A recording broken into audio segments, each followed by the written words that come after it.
Okay, welcome everybody. I'd like to call the meeting to order. Before we get to the agenda, I just wanted to let everybody know that we have quite a lot of business this evening, but we will lose quorum at 6:30. So we're going to go through the delegations and as much of the input as possible to ensure that those who came out this evening to speak can do that. And if we need to reconvene for the rest of the agenda, we will do that at the call of the chair. I'm the Vice Chair, Mayor Rita Holland, and Councillor Bohm can't be with us this evening, unfortunately.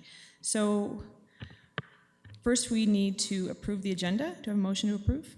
Thank you. Councillor Sanek, seconding it, Councillor Allen. All those in favor? Opposed? Carries. Next, motion to confirm the minutes from our last meeting. Moved by Councillor Allen, seconded by Councillor Stroud. All those in favor? Opposed? Carries. Okay, any declarations of pecuniary interest? Seeing none, we will move to delegations. So our first delegation this evening is Mr. Philip Brown, who's here to speak to the committee regarding the review of the noise bylaw. Thank you for being here. I'd just like to remind all our delegations this evening that you have 5 minutes. Thank you. Thank you. Thanks for having me tonight. I think it's really great that our community is taking the time to put a lot of thought and conversation into the noise bylaw. One of Kingston's greatest assets is our serenity and our surroundings, our environment. And I think it's important that we look to protect those. And there's many aspects to that, but certainly the quality of the audible environment in our community, especially around parks and waterfront and residential areas, is extremely important. And so I've personally put a fair bit of time into one particular project in town and have learned a lot about noise. It's a very interesting topic. For those of you who don't have one, this is a noise meter. It's about $49 on Amazon, and you hold it up to a source of noise that tells you what the decibel readings are.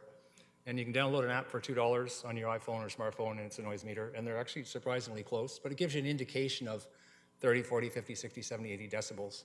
And so I want to refer you to the chart, the chart on the screen. Noise is measured in decibels, and every 1 decibel that it goes up is a factor of 10. So the graph of how noise gets loud is very steep. And there's lots of studies that say that after about 40 decibels, noise starts to annoy us.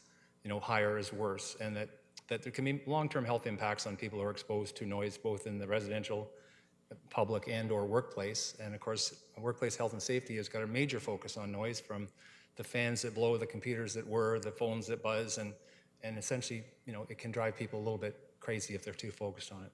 But in talking to the ministry a couple of years ago about the guidelines they established, there's 4 for rural, suburban, urban, and industrial areas. But it turned out that all of Ontario was treated the same, and these are guidelines. They're not laws, they're not regulations.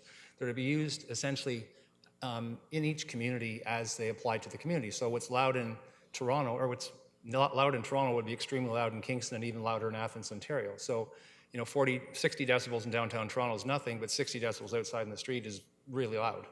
So it's important to realize that these are guidelines to give us direction and a framework to work in, but they're to be applied to specific communities and specific situations. But interesting, because at the time I was talking to the city about the JK TET Center, the HVAC system, and the ambient noise that would come off it, and I talked to the city or the ministry about what guidelines would affect waterfront. So I said, if I'm standing on the shore of Lake Ontario, looking out and 180 degrees of my view is water, and 180 degrees behind me is residential, what is that? And they actually said, good question. We never considered waterfront in terms of our guideline recommendations.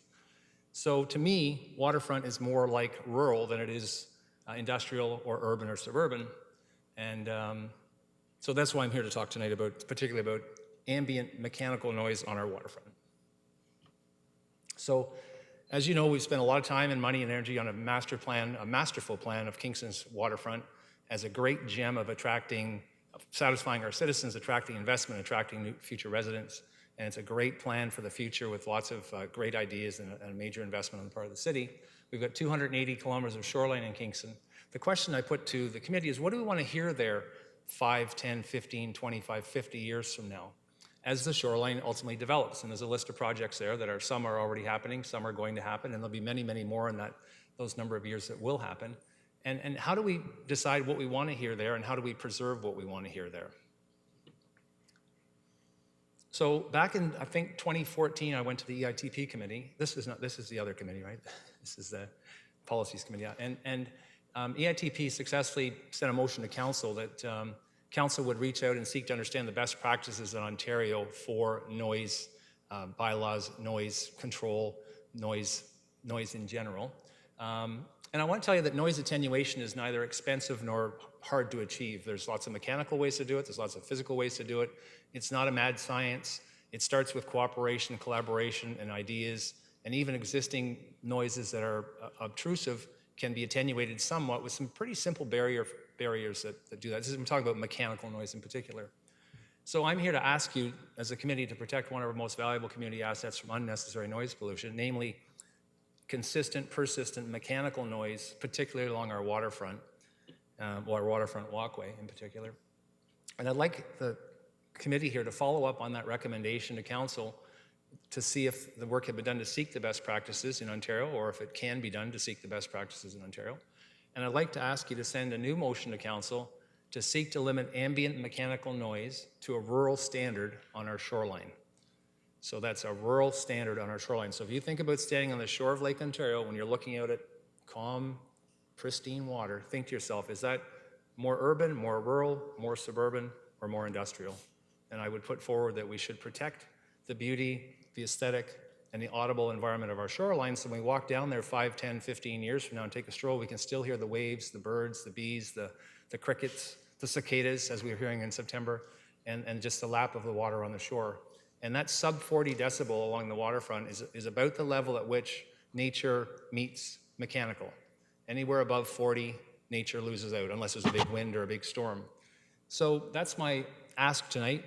Again, just to follow up on the best practices motion from EITP, and to send that went to council and got approved, by the way, and then send a new motion to council to seek to limit mechanical ambient noise on our waterfront to a rural standard. And of course, there'll always be exceptions, existing businesses, existing situations, which can be dealt with on a case-by-case basis. So thank you for considering that, and thank you for your time. Thank you, Mr. Brown. So now we'll have questions from the committee. Councillor Stroud.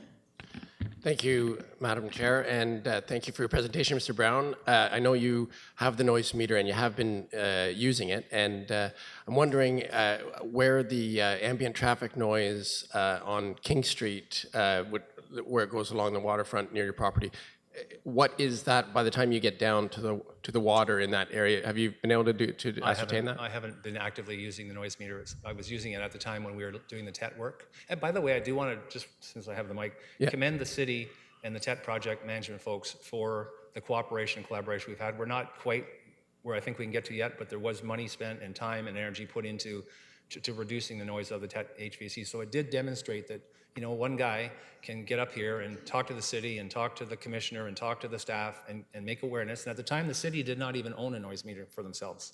So I think we've made some progress on that. But no, I haven't. And I think, you know, on a case-by-case basis, if King Street's King Street and you can't stop King Street, you'd have to say, well, for that zone, I'm talking about mechanical ambient noise, so not traffic.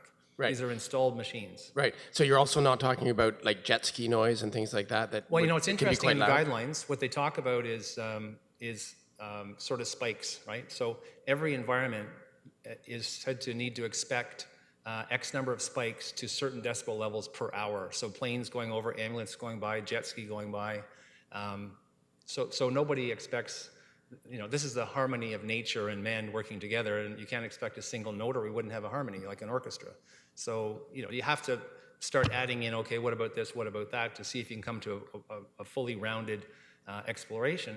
And at least if we start the conversation about how can we do this, start the conversation, what would we like to have? We'd like to at least maintain what we have. Okay, how can we accomplish that? Or we'd like to give away this much. Well, how do we accomplish that? We'll identify what the exceptions are and then figure out if we want to deal with them. If jet skis, for instance, are an annoyance on the waterfront, then theoretically you could have you can't drive a boat within 100 meters of shoreline over, I think it's 10 kilometers an hour. It's against the Ontario provincial regulations. So, you know, there's ways to deal with that through education, advertising, and regulation. I guess it's a good point about vehicles going by, like large trucks, and also you know, motorcycles, muscle cars, and jet skis all sort of have the same thing in common. Is they don't Unless they're going back and forth in front of your property, you know. Sure, but that comes back, the three things that influence what we think about is education, advertising, and then ultimately some legislation. So I always like to start with educating the public about what's important to us as a community, and then advertise. And if all that fails, then yeah, you can always legislate. But unfortunately, sometimes we legislate first and then respond later. So I think it's important to keep the dialogue going. Start with what the vision is for that. People may not agree with me. People may think, hey, we want a noisy waterfront. Well, that's fine. I think it's a very valuable asset of Kingston. 280 kilometers of shoreline is a very precious asset you can't replace. And once we give away our audible environment, you can't get it back. It's really hard to get it back anyway. And we all go to big cities, and the din of the big city is why we live in Kingston. You go and enjoy, but come back, and pretty well anywhere in town, other than those spikes, you can walk out at night and still hear the waves and the wind and the trees and the birds, and that's a beautiful thing that we should be trying to preserve, in my opinion. Thank you. Any other questions from the committee? No? All good? All right. Thank you. Thank you. Our next delegation this evening is Mr. Don Mitchell, who's here to present to the committee regarding the review of the noise bylaw.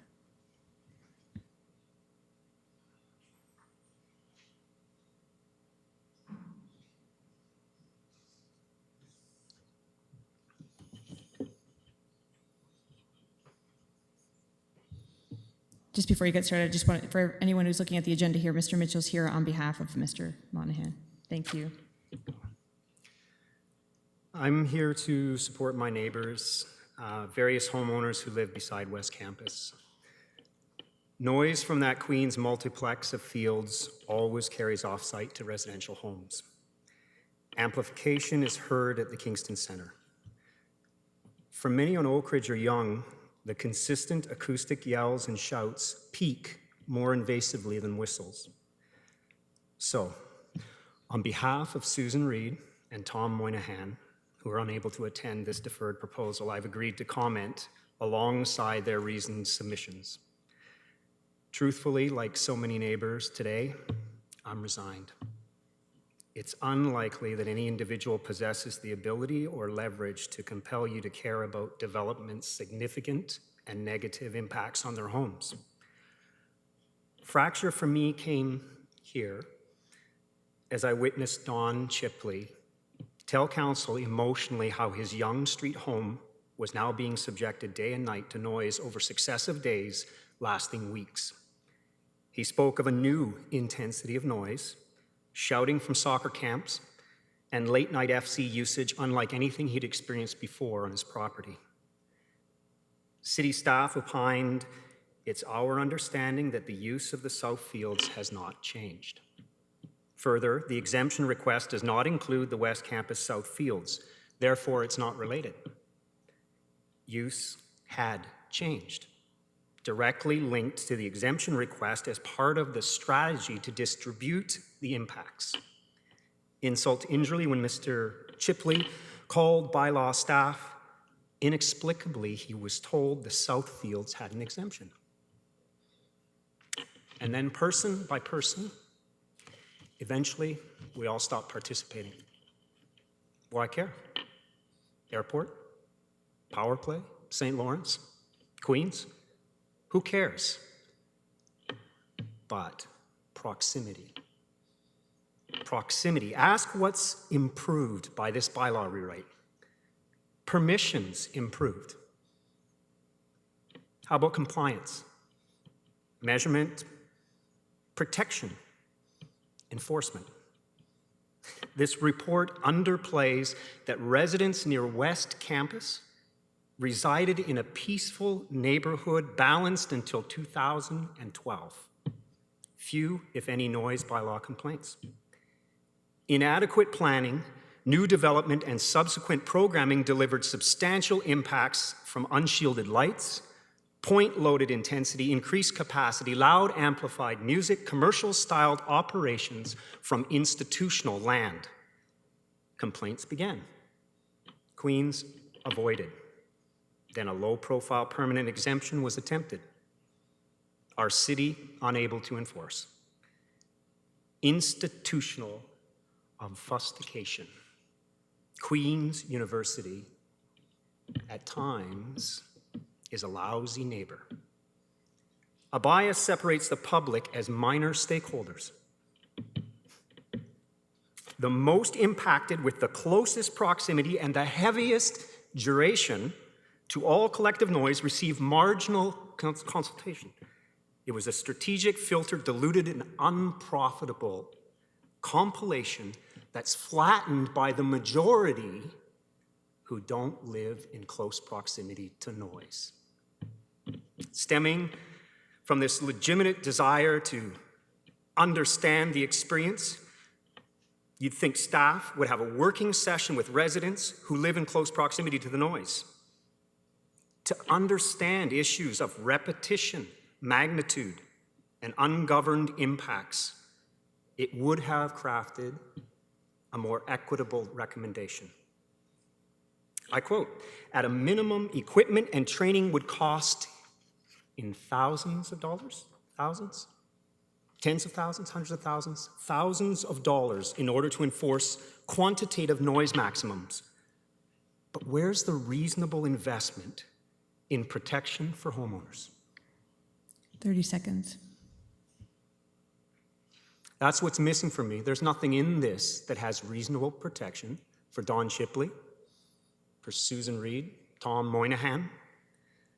It doesn't materialize for me. I want you to defer this because I think you should be speaking to those people that are acutely affected and trying to frame and understand. I think Queens would have a better bylaw. They'd be able to do what they really want to do, but because they think they can't and neighbors aren't consulted, you end up with what we have, which I don't think you can enforce, and I think it actually doesn't do anything but permit what was already happening. Thank you. Thank you. Thanks very much. If you just want to stay for a moment, we'll see if there's any questions from the committee. Yeah, sorry. Councillor Stroud. Thank you, Mr. Mitchell.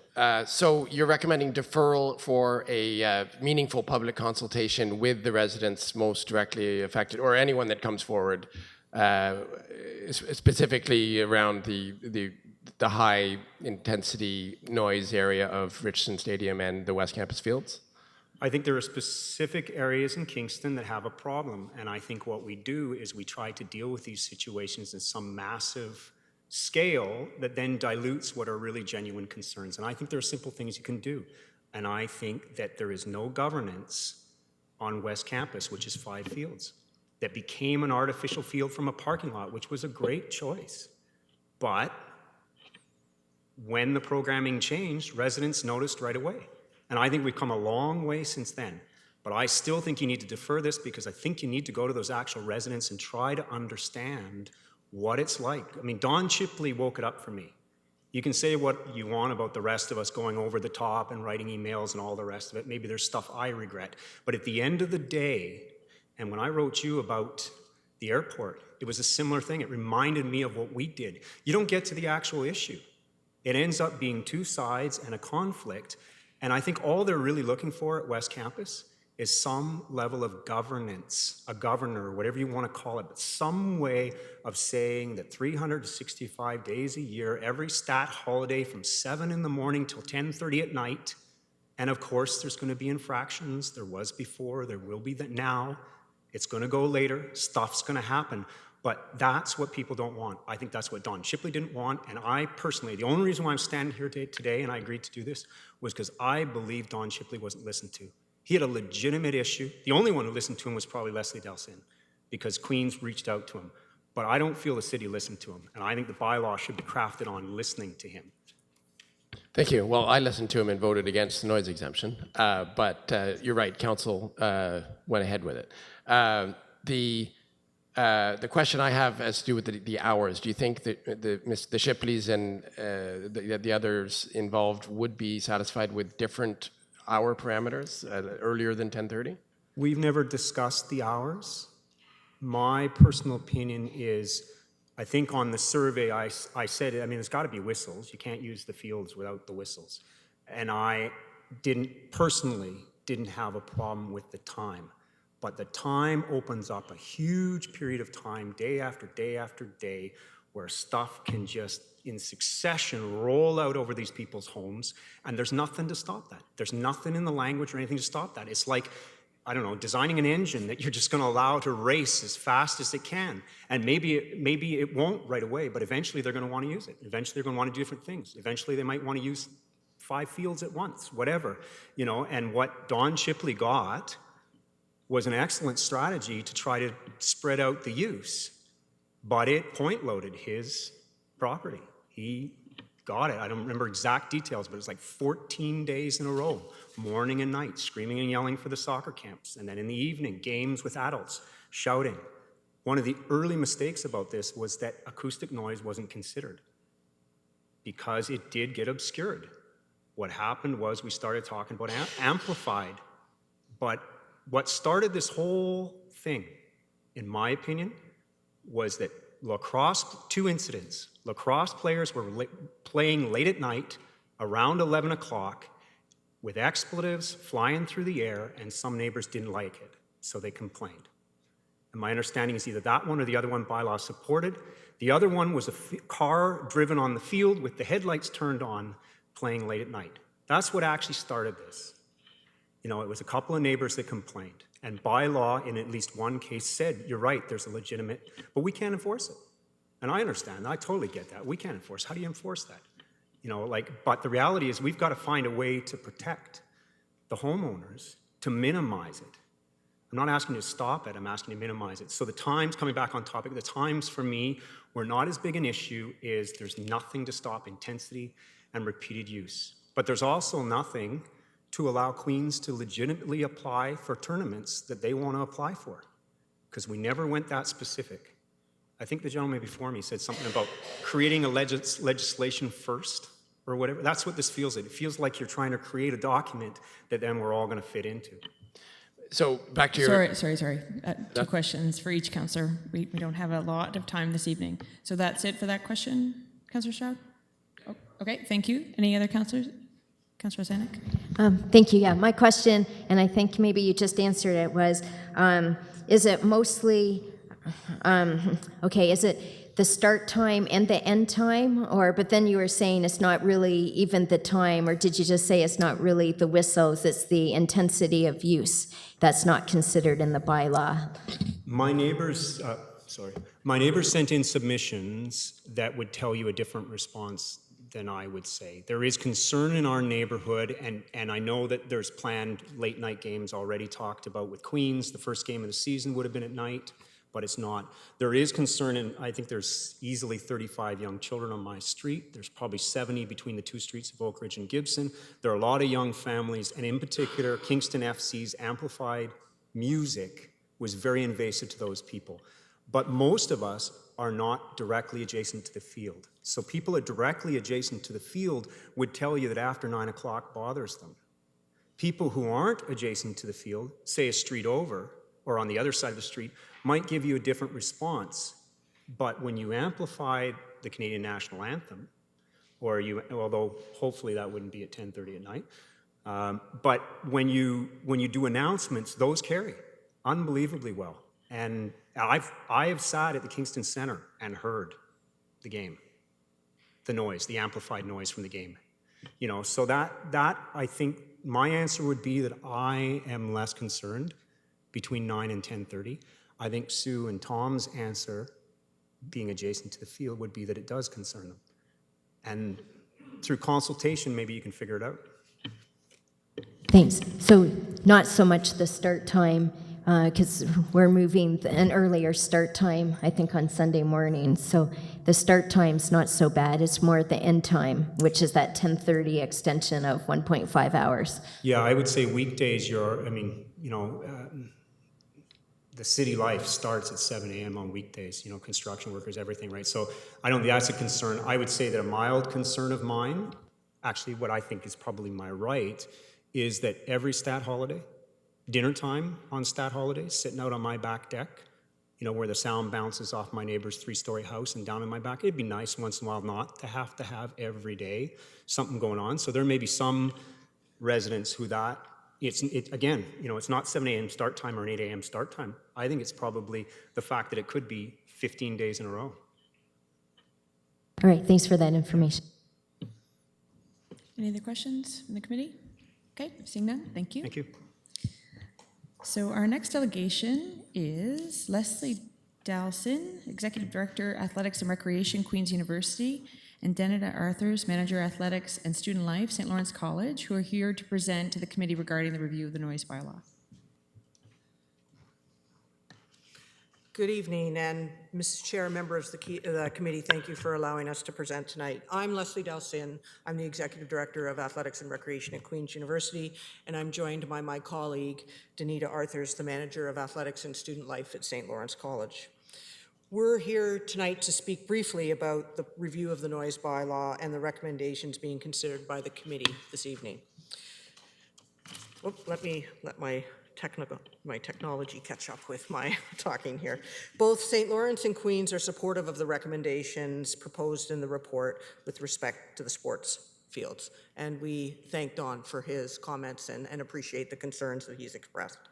The city currently schedules its field from 8:30 to 10:30, and aligning the noise bylaw with this practice creates a level playing field across the city. This will allow fields at both institutions to be utilized in a manner that is consistent with other fields in the city. It will also support continued access to these fields by the local community and the local school groups.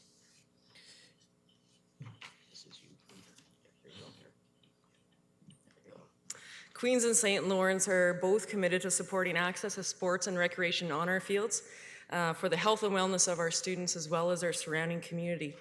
The links between physical activity, mental health, emotional well-being, and successful academic performance are well documented, and that's a commitment that we both have. As a community, Kingston can continue to make efforts to ensure that these opportunities for physical activity are convenient and ensure that the participation opportunities for the health of our residents can be available when people wish to take part. The recommended changes to the bylaw support this objective and are consistent with the principles behind Kingston's Active Living Charter and other initiatives that the City of Kingston is involved with, including Healthy Communities, Kingston Gets Active, and other initiatives like that. The revisions also provide the necessary safety requirements for players and spectators alike. The current bylaw does not currently allow us to have controlled sporting activity on our fields, and so both institutions have to seek exemption for those purposes. The proposed amendments will help ensure that our fields remain available for students, community members, and school groups. A lot of community groups do use our fields. On the screen you see is a partial list of our users this year between our two institutions. It includes many schools and leagues for both children, adults, and vulnerable populations. Kingston community groups have told us that they value consistency. The quotes on the screen reflect that the inconsistency in fields that are city-owned versus privately owned fields make it difficult to schedule consistently for the clients, ensuring that the client communications are heard and that all field users and volunteers can ensure that the field use is compliant.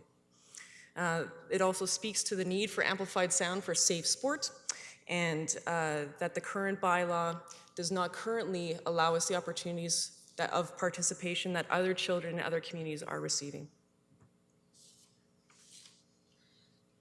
Both Queens and St. Lawrence have exemptions to the current bylaws, and we have consistently met or exceeded the conditions of our respective exemptions.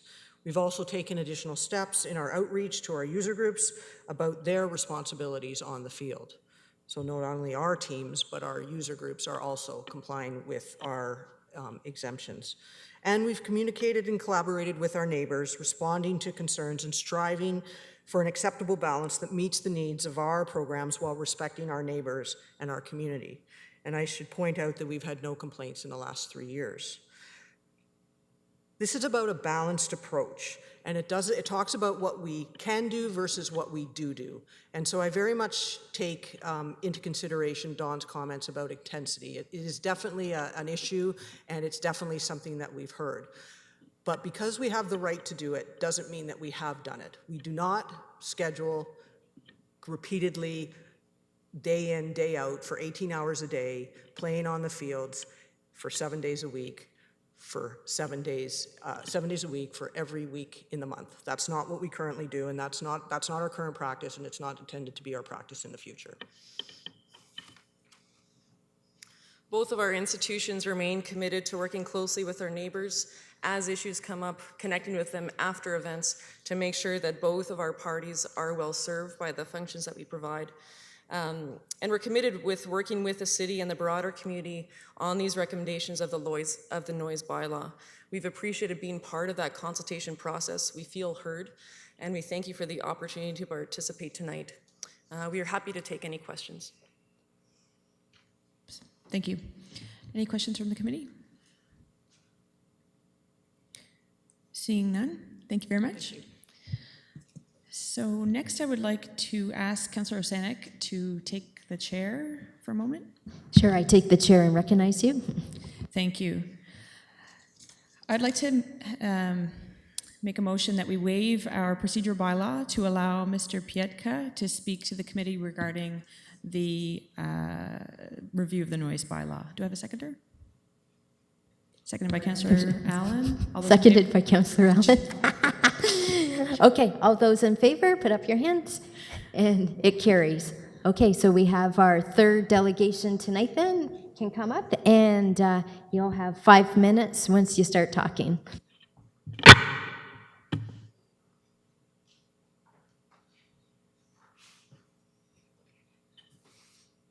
Thank you, councillors, for having me here today. I am resident of Kingston for the last 10 years, and last time I checked city website, I read that we focus on environmental responsibility, social equity, economic health, and cultural vitality, ensuring that today's decisions don't compromise our future. At the same time, in the 12 proposed changes prepared by the city staff, there is not even one that would propose better protection for residents from noise pollution. I have something wrong with the picture.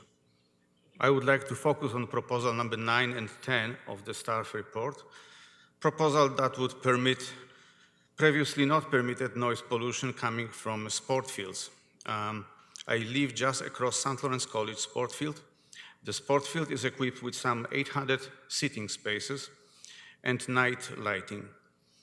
When St. Lawrence College installed last December additional 500 seats in the field, I learned from city staff, that was a building as well as planning department, that if St. Lawrence College one day decide to increase the seating capacity to, let's say, 5,000 seating spaces, they are absolutely free to do so.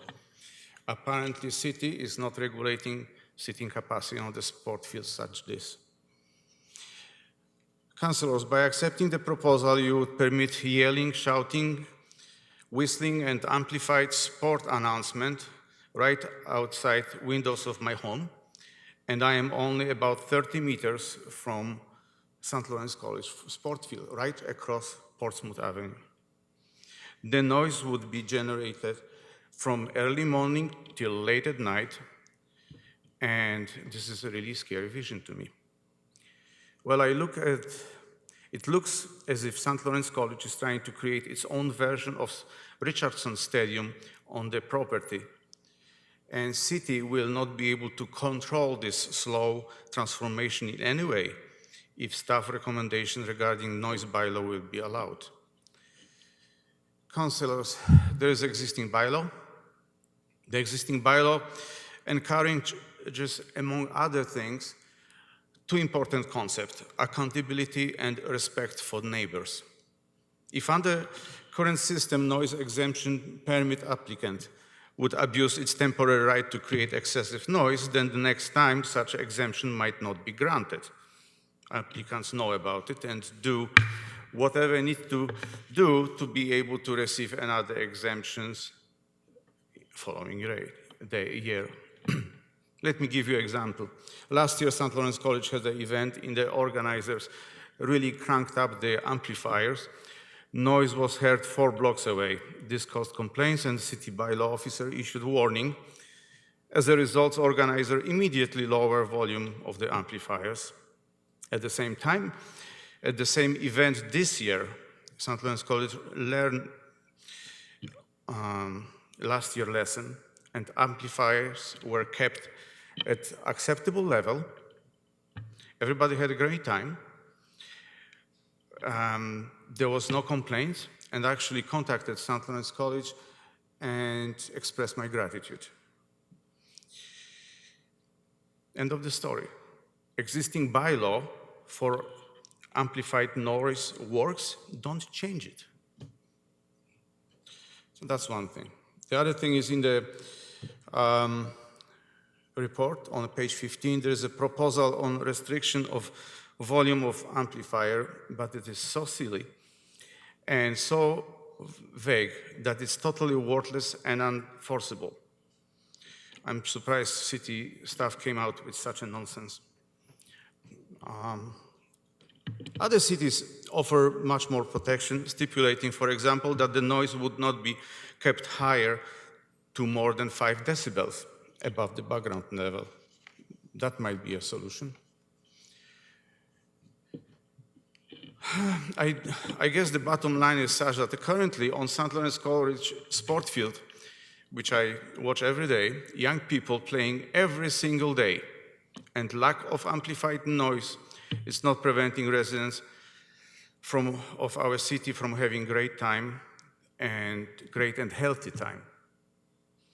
I urge you to keep the balance between interest of residents and interest of corporations such St. Lawrence College and Queen's on the current level that promotes accountability and due respect to the neighbors. Please don't fix what's not broken. 30 seconds.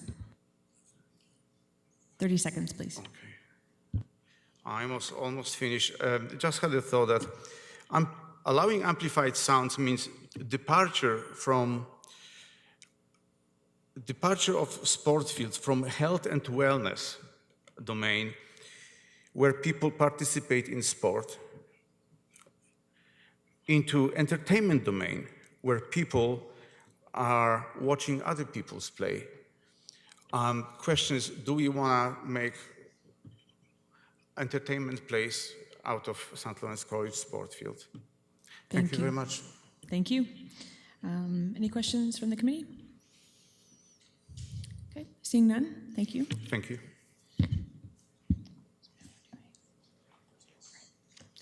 Okay.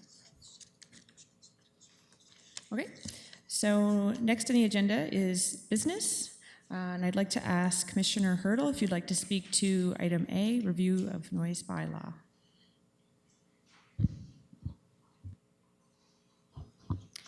Thank you, Madam Chair. I will be very brief. I know we have a very short time frame left for quorum. So basically, just a few comments that I'd like to make.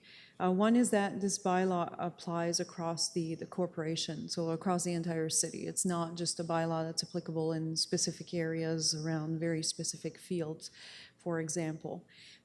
So it does apply across the city. There have been more than one public meeting. I believe there have been 2 public meetings that have been held in regards to this particular bylaw. There have been subsequent meetings as well with individuals, groups, organizations that wanted to discuss further with staff. I know there have been a number of individual meetings that have been held as well.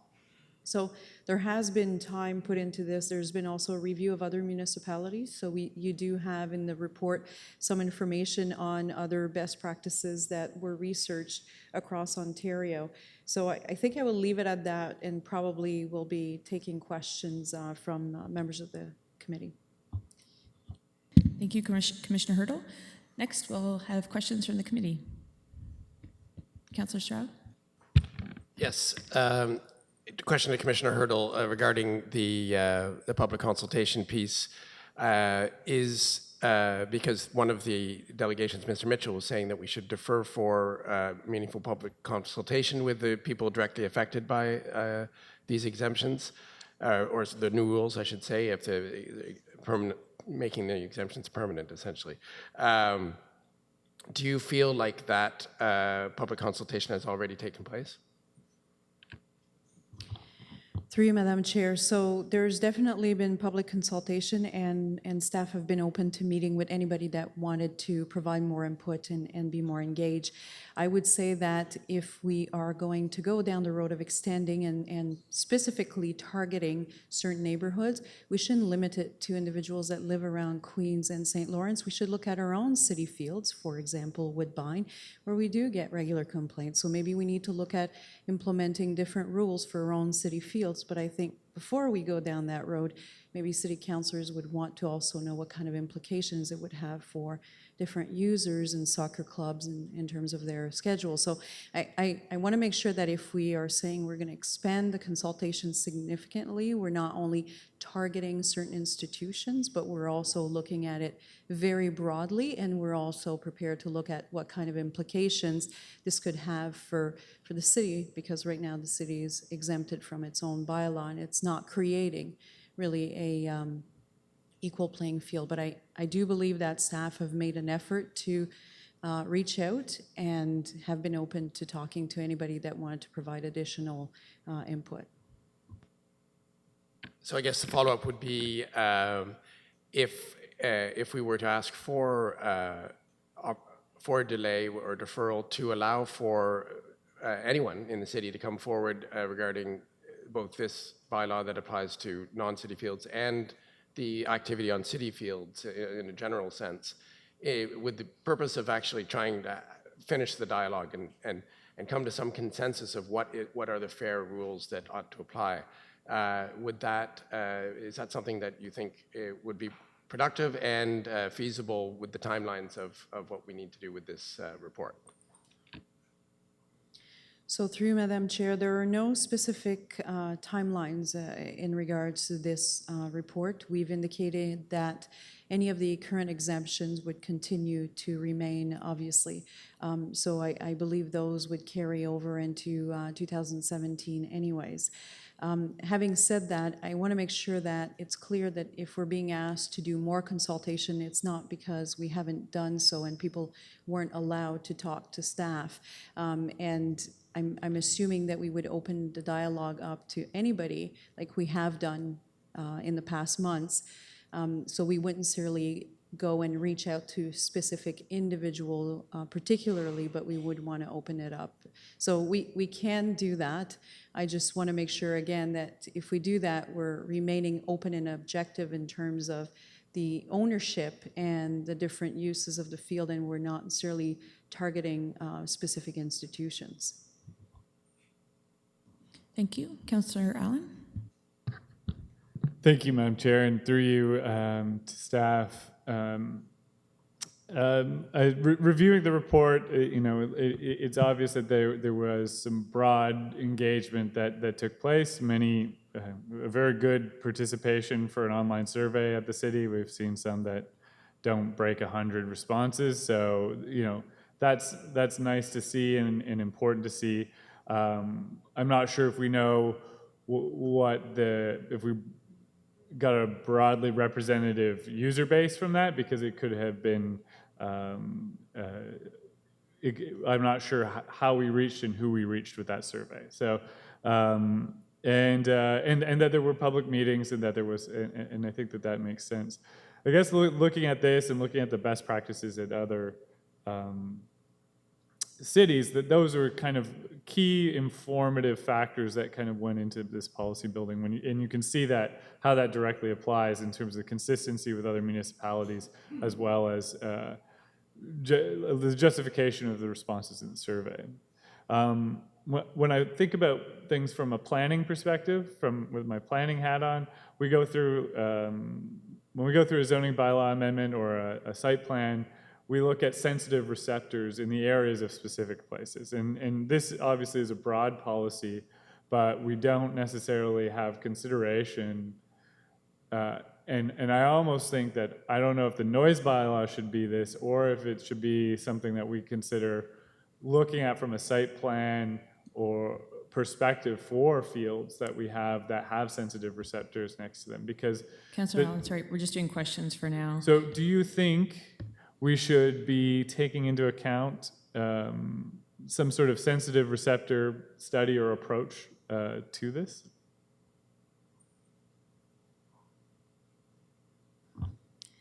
So through you, Madam Chair, I think a lot of the concerns that are being brought forward or that we seem to be hearing are related to some changes that have happened at some particular location. It's not that fields never existed at Queens, they did, but they were actually, they moved from natural turf field to artificial turf field, and lights were added, and that's when I think the concerns started to be generated. And the uses probably were extended slightly based on that. But I think it would be quite challenging to be able to do that, especially, I mean, if you're dealing with noise that's permanent. So when we were hearing about earlier on the presentation around some of the permanent noise, that's easier to control through a site plan, and we actually do that. We do a review in terms of the mechanical noise and those kinds of things. I think when you're talking about activity noise, that would be a lot more difficult to implement.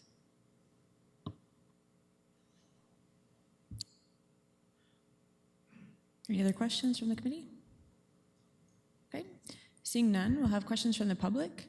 We'll take all the questions at one time, and then we'll allow staff to respond, keeping in mind that we have 15 minutes before we're going to lose quorum here. So if you could keep your questions quite brief, that would be great, and just go to one of the mics.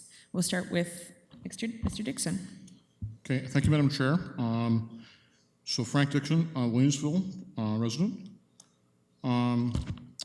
One thing I would like to say at variance to presentation is we do not need amplified noise and announcements at sports games short of varsity level. I played in hundreds and viewed hundreds of youth sports events which didn't have that provision and never felt the lack of it. So it's gone towards entertainment, so judge that as you will. Point number 2, Queens expanded use of its fields without ever analyzing the impacts that it would have. Number 3, I'm agreeing with Mr. Mitchell on his process-related concerns, and I'm going to actually transport that into the airport file, but I'm going to cut off what I'm going to say from here. That's been dealt with, but the process part is tied in with open government. If you don't have proper process, you can't get the best outcome. So I'll end it there. Thank you. Thank you. Any other questions from the public? Go ahead, Mr. Otaki.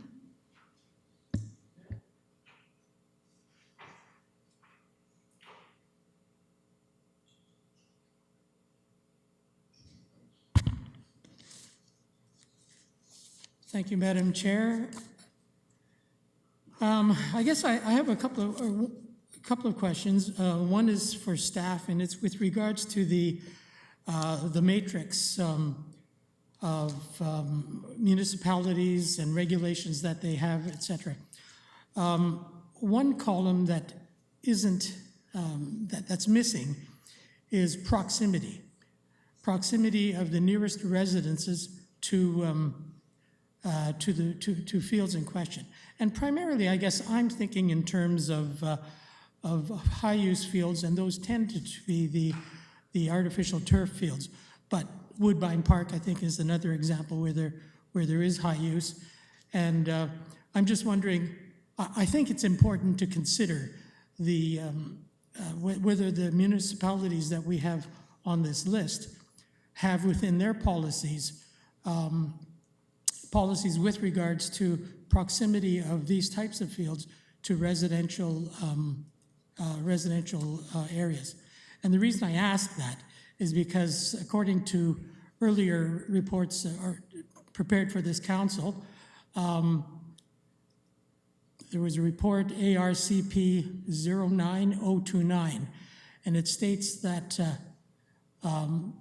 with regards to the turf field at the Invista Center, the site provides a location surrounded by industrial businesses which minimizes potential impacts with the use of lights on the field for evening rentals.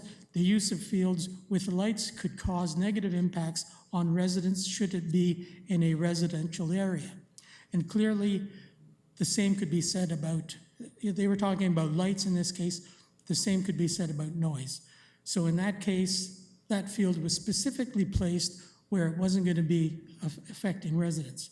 With regards to the John Machin Park, again, one of the number one criterion of 6 for the field was that it was not surrounded by residences. So what we're doing is we're asking by this bylaw change, we're ignoring the fact we may be equalizing the rules to apply to both the city fields and the private fields, but we haven't imposed the same original qualifications, that being proximity to residences. So my question, I guess my question is, why isn't that being considered? Why on the one hand, we're trying to level the playing field, but on the other hand, they haven't had to comply by the original rules that the city policy appears to dictate. Thank you. Thank you. Any other questions from the public?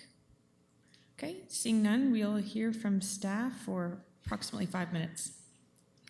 Thank you, and through you, Madam Chair, I took from the the public there is really one question in particular in terms of the fields, more specifically the construction of the artificial turf fields at both Invista and John Machin.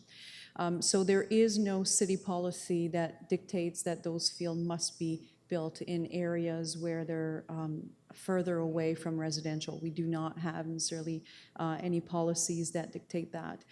This was a recommendation from staff, not just based on the fact that maybe they were further from residential area, but also connection to other uses on the site. So in Vista Center, for example, we looked at the fact that we already had an arena in place, the fact that we could use the change rooms for people that wanted to use the artificial turf field in the summertime, et cetera, and also springtime. So there were a number of different factors that we considered when we presented that proposal to council, and it was also done in conjunction with the school boards at the time. In terms of the John Machin field, again, there was no policy per se as far as the construction, but we did look at that site as not only the potential for an artificial turf field, but a potential for a future dome, a sports dome, because at the time we had the one on Division that was actually going to be closing, and we weren't unsure as to the possibility of introducing another dome elsewhere. So we're talking about a potentially a much bigger facility that could eventually be on that site than just an artificial turf field. And that's where there were a number of criteria that were reviewed and presented to council, but there isn't a policy per se that says that fields cannot be built close to residential area.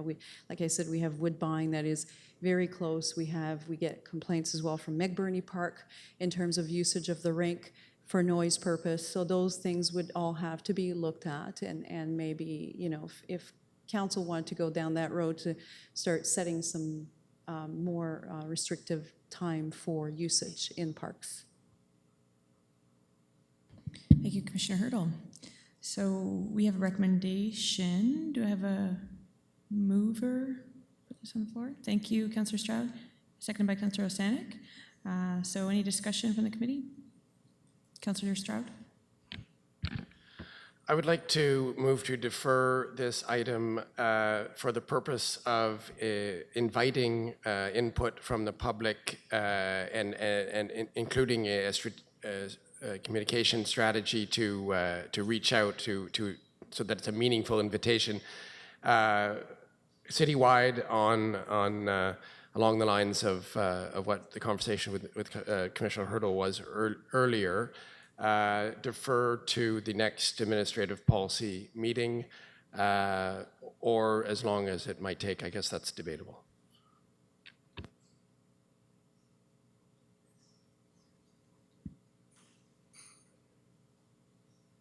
Councillor Stroud, so currently I have for the defer for the purpose of inviting input from the public, including a communication strategy to reach out citywide to the next Administrative Policies Committee, or as long as it might take. So I'm wondering if staff can comment on the timeline, if we can tighten that up a little bit, please.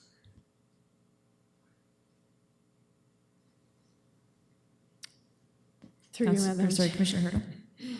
Through you, Madam Chair, I'm hesitant to actually put a very specific time frame right now. Obviously, we would target before the end, maybe we could say that before the end of 2016, just to make sure that we do have a couple of months to reach out, collect the information, and make any changes as required. Thank you. Is that okay, Councillor Stroud? I was also thinking that because the ongoing concerns seem to be focused on areas where there are residences near sports fields, and the policy actually applies to much more than that, that it could potentially actually be reaching out to thousands more residents than needed, because they've already had the chance to comment if they haven't been commenting.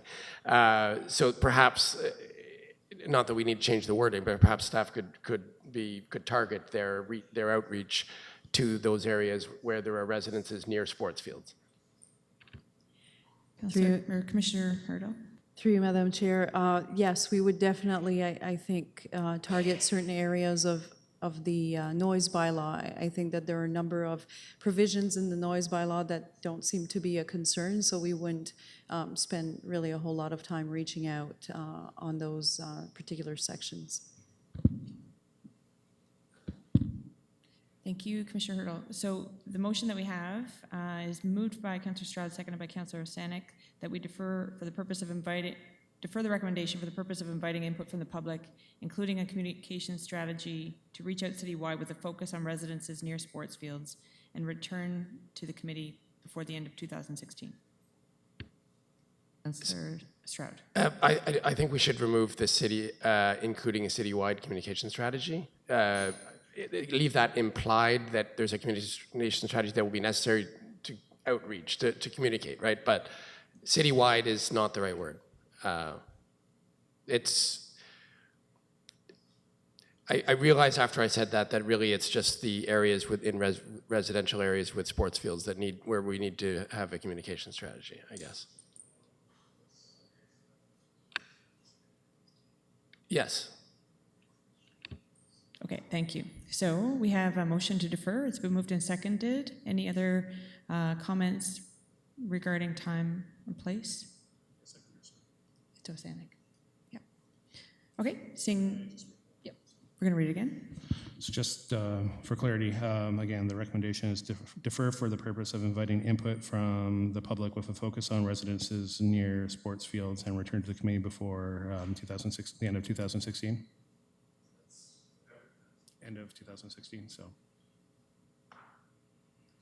Okay, so seeing no comments, all those in favor? Opposed? Carries. Thank you. So now as we look at the time and at our agenda, we will... Okay, so we're going to move on to item B.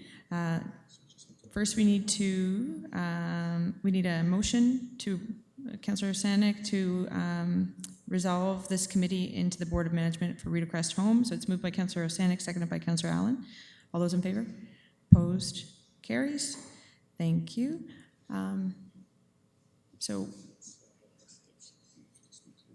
Okay, so now there's one business item on here, and I'd ask that staff go ahead.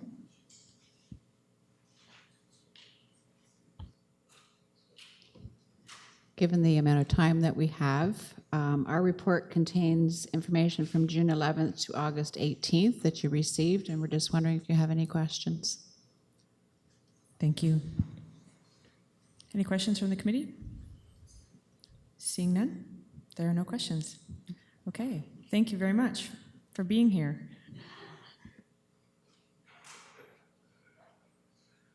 So now we need a motion to rise from the Board of Management for Rideau Crest, moved by Councillor Allen, seconded by Councillor Osanek. All those in favor? Opposed? Carries. So we have no motions. We have no notices of motion. We have no other business. We have some correspondence, which has been distributed by the clerk. And with that, the date and time of our next meeting is November 10th, 2016. I ask for a motion to adjourn. Moved by Councillor Stanek, second by Councillor Allen. All those in favor? Opposed? Carries. Thank you very much, everybody, for being here.